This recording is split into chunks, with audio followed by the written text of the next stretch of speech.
Welcome to another episode of the Grim and Bloody podcast. Glad to have you with us as we are in spring transitioning into summer. And as we get into summer, that means summer conventions. If you've been listening to our show, we've been talking on and on and on about the conventions and the type of energy that you can feel when you go and you meet the cast and the crew. And it goes both ways. When, actors and filmmakers and attending conventions, they get to interact with the fans, and the energy just flows both ways. And it's just always, it's an amazing experience. So tonight we are pleased to have Anthony Taylor, showrunner for Monsterama, celebrating its 11th year.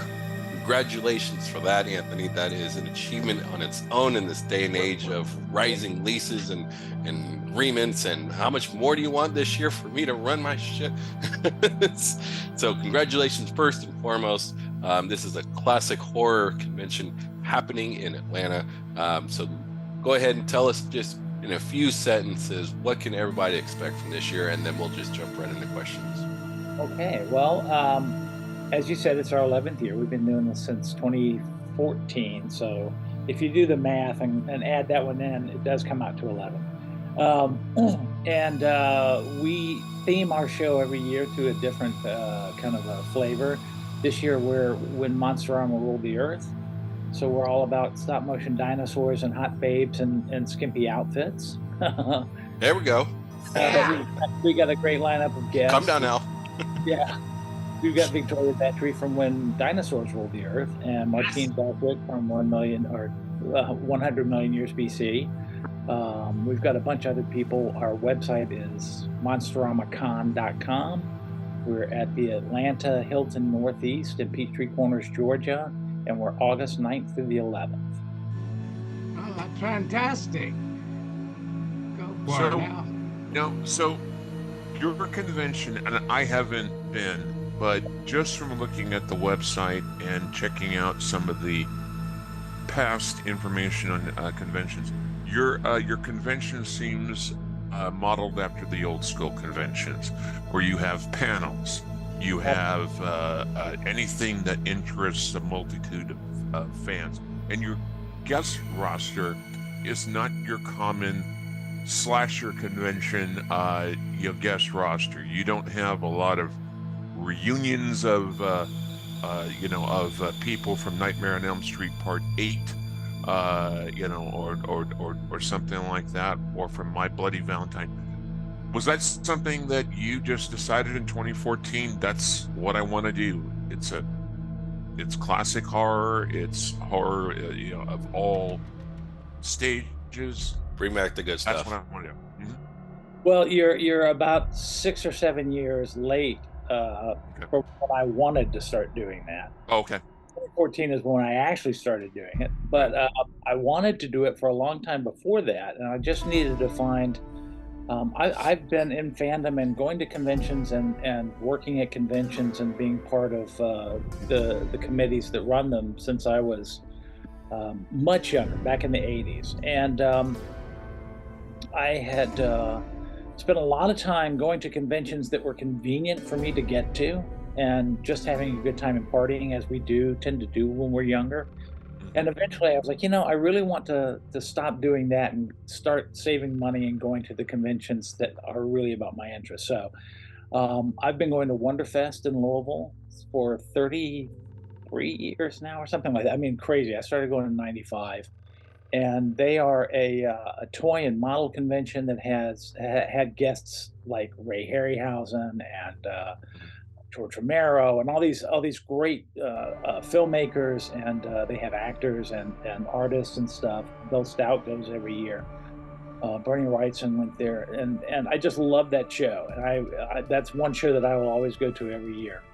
And I started also going to Monster Bash in Pittsburgh, or right around the Pittsburgh area. Ron Adams. Yeah, and that's a great show too. Ron Adams, who runs that from Creepy Classics, just does a fantastic job getting guests for that show that are, deep dives in a lot of cases for people who are really into the films that we're really into. And I was like, why? I really hate that. I lamented that there was nothing like that in the Southeast.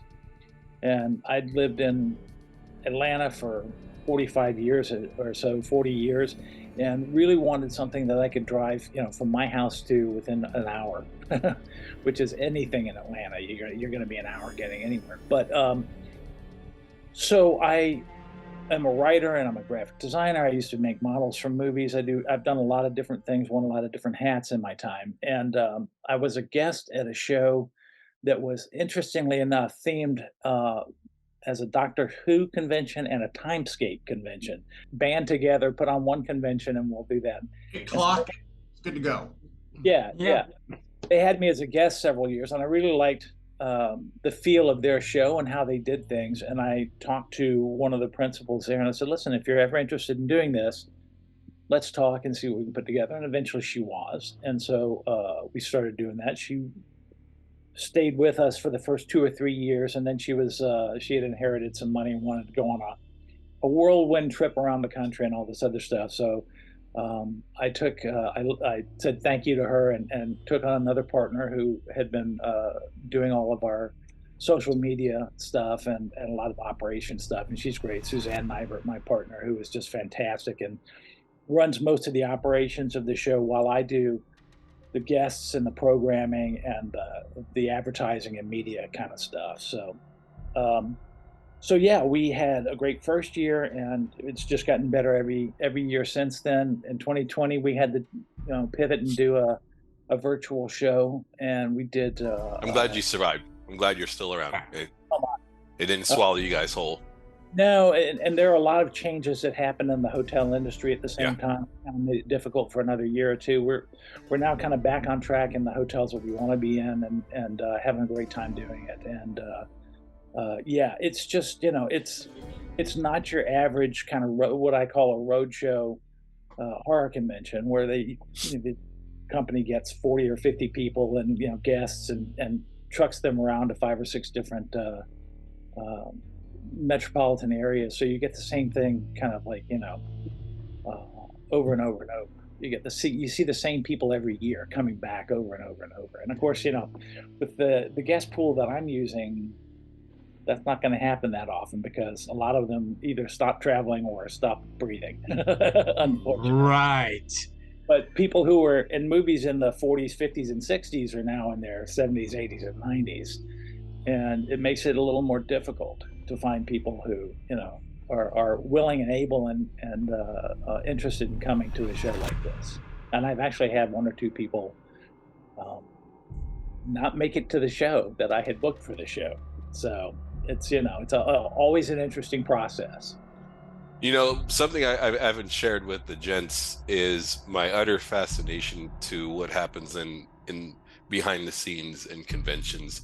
The last time I was at San Diego Comic-Con. Oh, by the way, this year Al will be there. We'll have a small presence at SDCC. Congrats, Al, for going. The last time I was there, they were celebrating their 50th year, and they're handing out this really thick program. And they always hand out programs, but this year, when I was there, they had a 50th anniversary program, and it detailed every single year of the convention from its inception. And they had a graphic that showed how many attendees for each year, the notable guests for each year, and they had photos from each year. I was like, oh, this is freaking amazing, right? And starting from underground comic show at a hotel, we had these many guests, but they started with really solid names. Every year those names returned. That was, I think, more so the fans. That was, I thought, was a referendum on the convention promoters themselves, the people who were putting it on, the names who were showing up, the creative artists. They found real value in going to this show, and they showed every year, again and again and again. Some made it their lifelong commitment to go. That means that they found some real solid return on their investment, both in their efforts and the money that they spent in going there. So if conventions can hold, as you say, you started in 2014, every year you're bringing on guests. If you bring on return guests, those guests who showed up, of course, other guests are probably asking them, what would you think about Monsterama? So word does get out. So when they agree and they show up and you're doing it for this long, that means you are on to something. Even though the pool of guests, and they might be getting a little bit older. It happens. Everyone's getting older. Hopefully some new blood shows up, maybe a fresh face or two. Yeah, we're always finding people like that. Yeah. To have it. Well.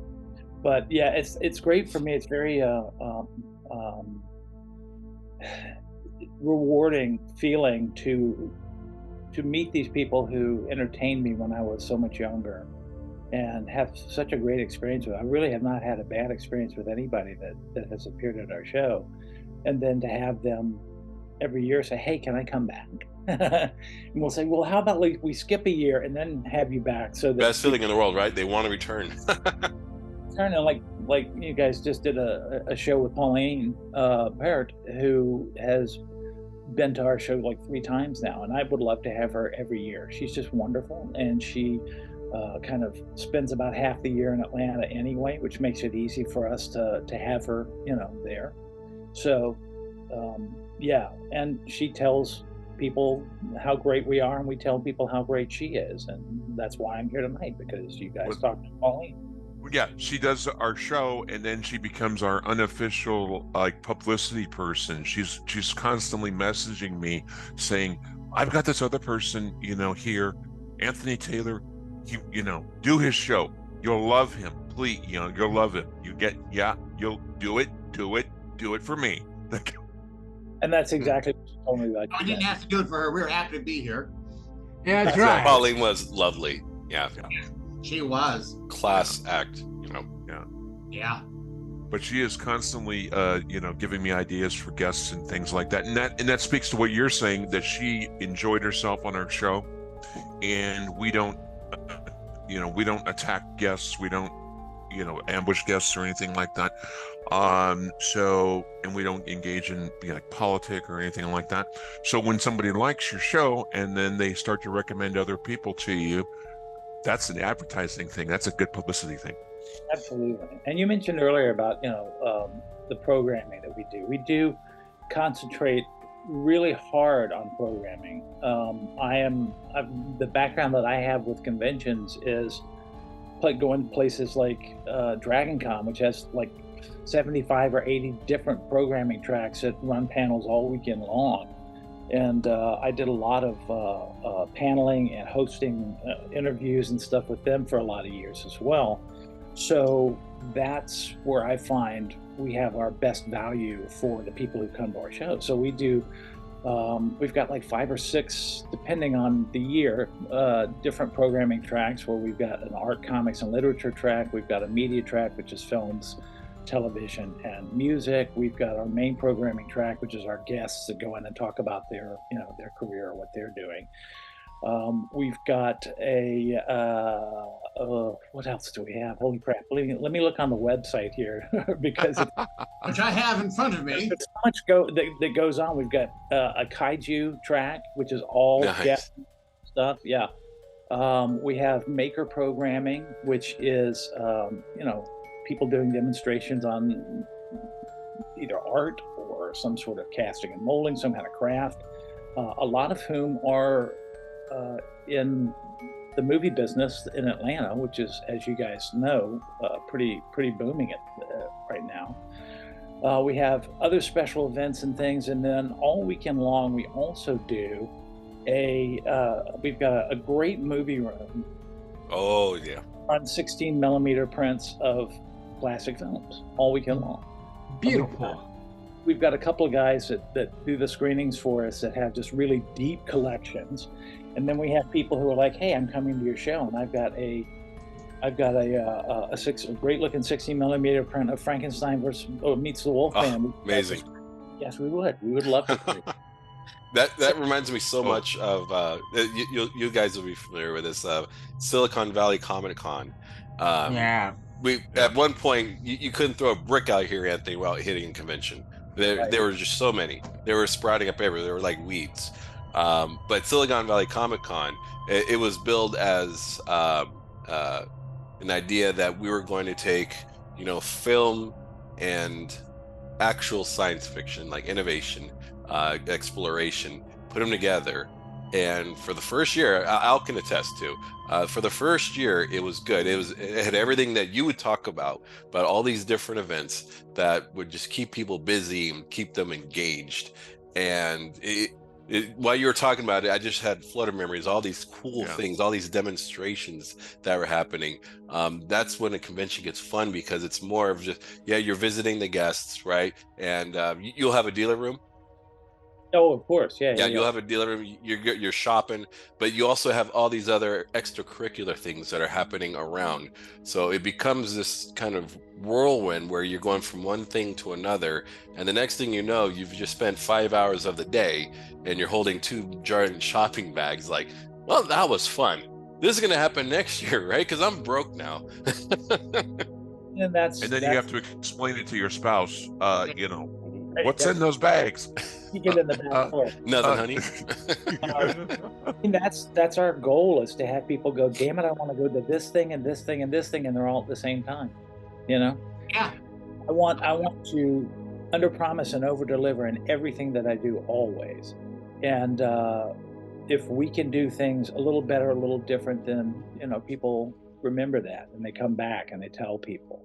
And they say, hey, you should come give it a try, because it's so different than kind of what you're used to experiencing at a show, which is, to get back to again earlier stuff, kind of that East Coast mentality of, at least it started that way. Of course, everything has morphed a little bit over the last 20 years, but I'm not in this to make money. I'm in this to have fun with my friends. Yeah, I would imagine every year it'd be just something a little bit different, because maybe your crew changes just a little bit, the ideas behind it. We had fun this year, but what if we did it slightly different this year? What if we added this? What if we removed this?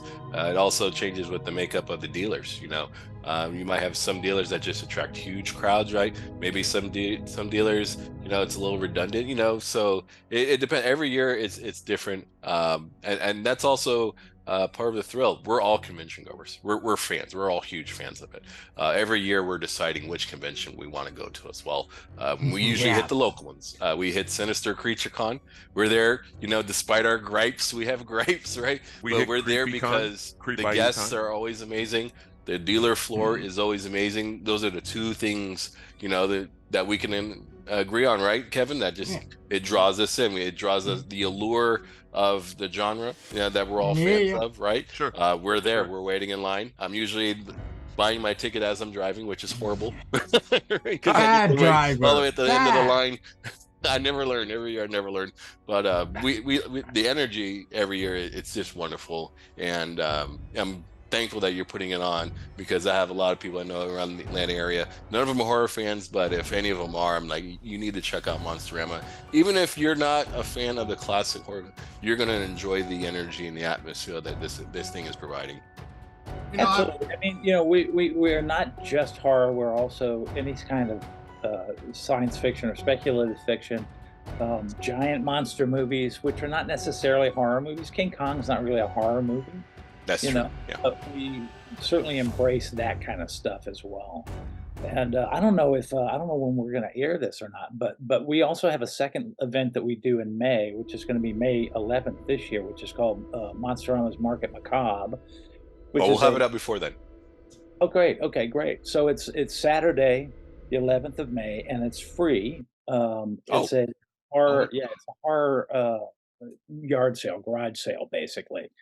So a bunch of dealers and us all getting together and hanging out and trading stuff out of our closets. And then there are other people that are This is in the East Coast, though, right? Yes, it is. It's in Marietta, Georgia, which is just north of Atlanta. Horror yard sale. What? Yeah. It So almost sounds like one.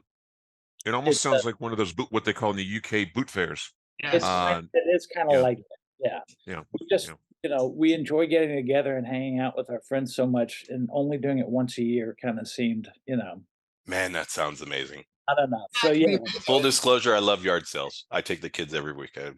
We hit at least 2 or 3. Congratulations, Horror Anthony. yard sale. Go well. I want the you options guys you all could the have, information to put up with it as well. It's at the IAM, which is International Aeronautical Machinists Union Hall on South Marietta Parkway in Marietta, Georgia, and it's free from 10 a.m. to 3 p.m. and come hang out and stuff like that. But like I said, I'll give you a link and everything too. So. Marietta, Al, I'm gonna send a couple got something? coworkers that way. They're Al, gonna look for me. shoot it. Go ahead, Al. I was just going to say, just think of the auctions you could have, some underwear left in Martine Beswick's room. Not saying it's hers, but I will tell you, You were doing so good, Al. had done at a convention about 1986 or so with some of one of the guys from Battlestar Galactica had left some in his The original or the reimagined? the original, and it was a patch, and they were like, "Well, we found these in his room, and we're gonna auction them for charity." And I got like $200 or something, which is pretty cool. Hey, it works. That's right. Yeah, I remember being at a little tiny convention in Oakland once, and they had one of the girls that played Tabitha on the original Bewitched, and they were having a fundraising auction, and this was like the only convention she's ever been to, as either as guest or as a celebrity, and she really wasn't quite sure what to make of all of this, and so we were having this auction. She wanted to donate something for the auction, and she didn't have anything to say, so she took a piece of lined binder paper out and with a marker drew a moon and the cat on the broomstick. So there it is. It's the cat on the broomstick from Bewitched. And, it was being sold, auctioning, $10, $12, and it wasn't doing very well. And so she leaned in and said, "Winner gets a hug, $50 right there." And she was horrified that she. She's gorgeous too. So I mean, that's. Yeah, she gave him the hug. It was the fastest hug you ever saw. She was really freaked out by it. But people love this connection they can make with stars, even side characters. Are very popular. They mean a lot to us. Sometimes they mean more than the main characters. I shook Greg Nicotero's hand after a panel on SEC, and that was it for me. I was on cloud nine. I'm like, he was done with the panel. He was off to the side just chatting, and I felt like a 6-year-old again. Like I was probably 39. I'm like, babe, Greg Nicotero right there. I just want to shake his hand and say, right? I was just like, and he's probably like, does this every day, right? And I have to tell you real quick that I was standing in line at a book signing at the Creature Feature store. This was 1999. And I was there a few hours beforehand. I'm standing in line. But I didn't see it. Their car pulls up behind me. A person gets out.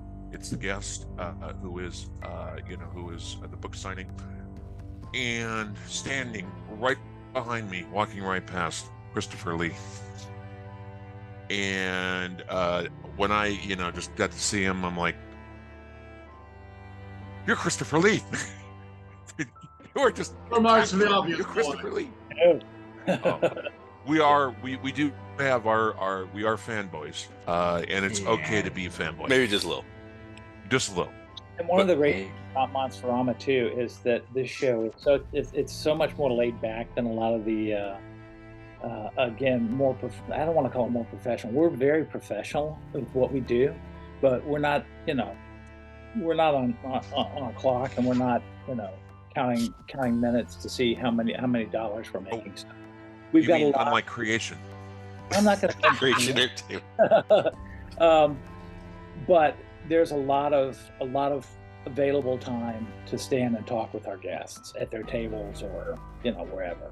I'm glad you brought up guests again, Anthony, because when I was looking at your list, there was one name that stuck out for me. I'm a huge Star Trek fan. I'm a huge fan of the original movies. And Stephen Manley, the actor who played young Spock in The Search for Spock. I haven't seen that guy, that name, in ages. In ages, I'm like, holy shit. They found young him. Spock, right? He had a role that was kind of small. It didn't last the full movie.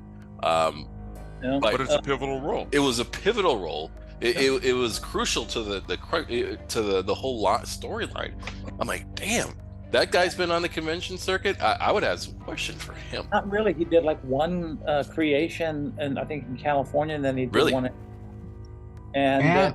then he stopped for a lot of years. Wow. And he is a friend of mine who is a film director in Atlanta. Who Stephen also does a lot of prop fabrication and stuff now for films as well, and he lives in Atlanta. And my friend Matt Green said, "Hey, you should talk to him about coming to the show." I was like, "Who is he?" He's like, "Young Spock from Star Trek 3." I'm like, "Yeah, okay." Last year we had Nicholas Meyer who directed Star Trek 2 and Star Trek. Oh, hell yes. Yeah. And we time had after very time. robust kind of a Star Trek thing going, and that was his first year with us. But he is such a sweet guy, and so appreciative of people coming up and wanting to meet him and say hi and get a picture and all this other stuff. Again, I don't think very few of our guests charge for selfies or pictures with them if you buy a Come again, you're saying they're giving away free pictures and hugs? Sometimes, yeah. Yeah. And maybe a handshake too? Absolutely. For you, Anthony? Yeah. No. They charge for everything up here. They're giving away. They're going to hugs. charge for you looking at the guests at some point, right? No, I know. Try to ask that of William Shatner. I dare you. Try to ask that. I get it, and I don't think Bill didn't put himself in that space. The people who run the conventions put Bill into that space. Yeah, I think. Into that space, you can't really get out of it. Right. Yeah. Like, you can't make exceptions where people Right. pissed off at you. And by the times that I've met Bill, nicest guy you could ever hope to meet. Absolutely. That's just and right. my experience as well. right. Yeah. But in a matter of fact, is that somebody that would be well out of your price range? He is known for really enjoying his horror output. He's a guy who has True. celebrated. And I would love to have him and screen like some of the stuff that have never been screened in his presence at the show before. Last I heard, I think he was $80,000 to $100,000 guarantee, and that's just not going to happen. Right. Unfortunately. No, Anthony Taylor. I didn't want to be confusing a producer with you, but I have a question. Can you tell us a little bit about the guest list for this upcoming Monsterama? Yeah, absolutely. As I said, we've got Victoria Vetri, who was in kind of Unforgettable and When Dinosaurs Ruled the Earth. But then she also was in Rosemary's Baby, and she's done a bunch of really kind of cool stuff. And she has not done that many conventions because she was in prison for a long time because she had an altercation with an ex-boyfriend that kind of went awry. But she's out. She's great. She's vindicated and everything's cool with that. So we're happy to have her. We've got Martine Beswick, who again was in 1 Million Years BC. She was in 2 original James Bond movies with Sean Connery, From Russia with Love and Thunderball, and she's just done all kinds of great stuff. Dr. Jekyll and Sister Hyde for Hammer Films, and all kinds of great things. We've got Clint Howard, again, part of our Commander Baylock. Exactly. How many movies has that guy been in? Let me tell you something. Seriously. I think that Clint Howard he's had a much more interesting career than his brother. Now his brother's got big money and he's a big hotshot director now. But man, Clint Howard has seen all kinds of stuff. I love me some Clint Howard. Right. So we're very happy to have him. We've got Zandor Vorkov coming, who was Dracula in Dracula versus Frankenstein, the Al Adamson movie, which is a crazy cult. Terrible. I laugh because I adore Zandor Vorkov. It's a terrible movie, but but Zandor is so spirited. And he gets it. He gets it. It's off. And he loves his fans, and he loves meeting exactly. I'm so looking forward to it. I've never met him before, but I've spoken to him on the phone 4 or 5 times, and man, this guy he is definitely on planet Zandor. And that's not a bad place to be, in my opinion. So looking forward to that. Elizabeth Shepard is coming. She's been with us before. She played Lygia in The Tomb of Lygia with Vincent Price. She was in Damien Omen 2, and she was the original Emma Peel for the Avengers, and she got recast after about filming an episode and a half, which is a very interesting story, and one you guys should come and listen to at the show. Talk to me a little bit about your dealer room. Dealer room is it's the two biggest ballrooms in the hotel, kind of all opened up and everything. So we've got a whole bunch of different types of dealers, from people selling films on DVD and Blu-ray and stuff. Severin Films is one of our sponsors this year, Nice. and we'll be there selling stuff out of their from their label. We have a lot of people selling vintage toys and collectibles and posters and Posters. I got one or two around me. yeah, I mean, and then we've got anything that's kind of related. We have some crafts people come and sell jewelry, and not so much 3D printed stuff, because that's, again, something a lot of people do at home and just don't, you see a lot of that at the other shows. And so if we've got one or two, that's great. I don't want to get more than that. And books, we've got booksellers, we've got photograph dealers, we've got, poster dealers, just anything related to what we're talking about at the show is, generally speaking, available there. I want to show you something. And sells model kits and stuff. You like posters? I do. Look at that. It's every day it becomes a little bit more faded, but it's an old Aliens poster. Yeah, I don't know why. It's indoors. Yeah. I don't even touch this thing, but it's slowly fading away, and I cannot find a duplicate. Aww. Someday it's just going to be completely gone, and I'm going to probably cry. One of the biggest surprises of my life was when Aliens was, 25 or 30 years old, a couple of years back. I was at San Diego Comic-Con, and a friend of mine went to a screening up the street, and we got there, and lights came up, and everybody would get seated, and out walks Jim Cameron and Sigourney Weaver, and shit. I was like, holy crap. Well, we didn't know that was happening, but No. ice. Anthony's dead, ladies and gentlemen. I'm a huge collector fan. I always like dealer room. We're gonna hit the dealer room. Yeah. And I got $80. Yeah. We're gonna make some deals. Don't talk to me about collections. You do paper ephemera. We were talking about Battlestar Galactica a little while ago. Original series. I have the gun from the prison planet, the hero gun that works. Oh, very cool. I also have the Derringer they used in Battlestar Galactica 1980 that Troy carried on Earth, and the wrist Brainiac thing. I forget what they call it now. I have one of the castings from that. So I think he has Dirk Benedict somewhere in hidden too. I think he has Dirk Benedict somewhere. Photograph last week of a kind of a background player on Galactica 1980 who was wearing one of the pilot's uniforms, and it was Jeremy Brett, Sherlock Holmes. The guy who played Sherlock Holmes was on an episode as a background player of Galactica 1980. I'm sure that's not the highlight of his resume. Well, maybe he just wandered on. You never know. That's true. He was out in California, offered him a job, and whatever. Hey, money. Didn't they do that with Leonard Nimoy's kids one day on the set of one of the movies? His kids showed up now as mostly adults, and they just put them in crew costumes and put them in the background for a day. Sure. As they do. So, Anthony, if you're looking for a host for for your movie room, Al Omega is available. If you're looking for a horror host, Yeah.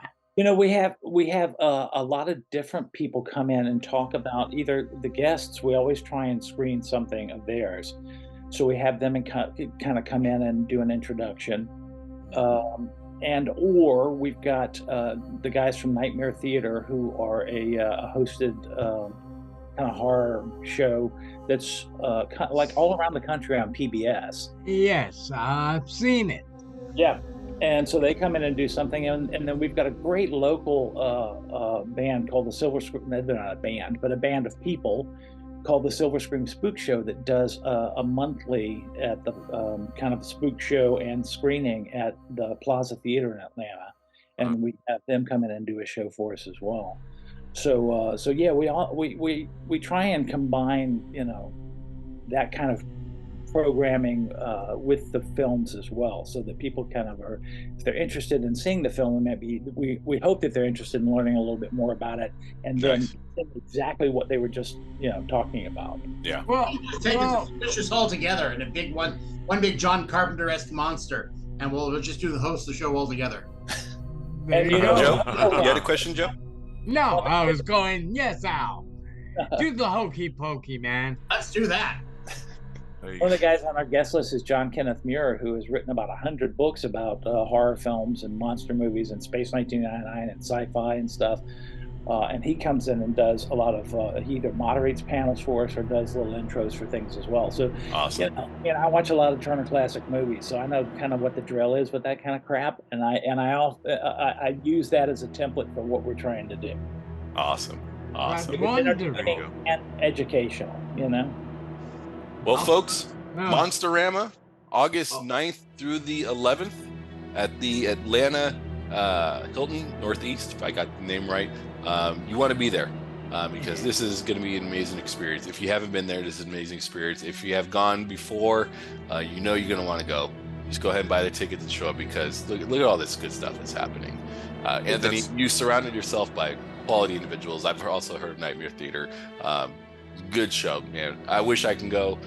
Maybe we can get Al over there. We'll see. Maybe we can talk about that. yeah. He's cheap and free. He hops on planes. He loves planes. And I'll have He's one good thing to about go. the guests. I'm happy that you have Sam Irvin, Oh, Rondo Award winner, friend of the show. friend of the show. Yeah. Sam Irvin is going to be great. Everyone who's ever met Sam, I'll tell you that, you know. And you know, Sam, the beauty of having Sam come with us is not only we had so many great stories to tell and so much great insight into films and horror and stuff since he was 14 years old. I mean, his dad owned a theater in Asheville, and he just grew up with all that stuff around it.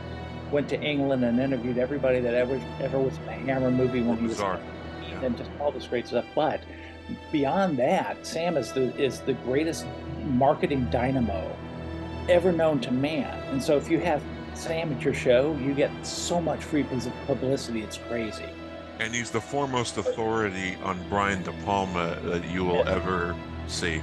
And he literally made I did an interview with him, which he did for 2 hours like in his car. And it was all about Brian De Palma. I got amazing stories about Brian. Awesome. It was very awesome. So as monsteramacon.com. That's right, exactly. That's the website. And we're also on Facebook and Instagram and all of those things. So Awesome. Thank you. Well, I wish you good luck, Anthony. I wish you full attendance capacity. I hope everything turns out well, and I hope we're back here next year talking about what's going to happen in 2025. Absolutely, I'm happy to come on and talk. Well, and let's see what we can do to help promote the show. Absolutely, because we really want to throw it out there. Absolutely. And we'll send out for free. Excellent. Now we'll just put them in a box. Yeah. You have your rabies shots, right, Anthony? The rabies shots we send out to you. Okay. Sure, I'll give you an address. It's Al? gonna be the You want to take us out, Al? All right. Thank you for joining us. And as always, watch horror films. Keep America strong. Have a good night, everybody. Good night. Yeah. Enjoy horror.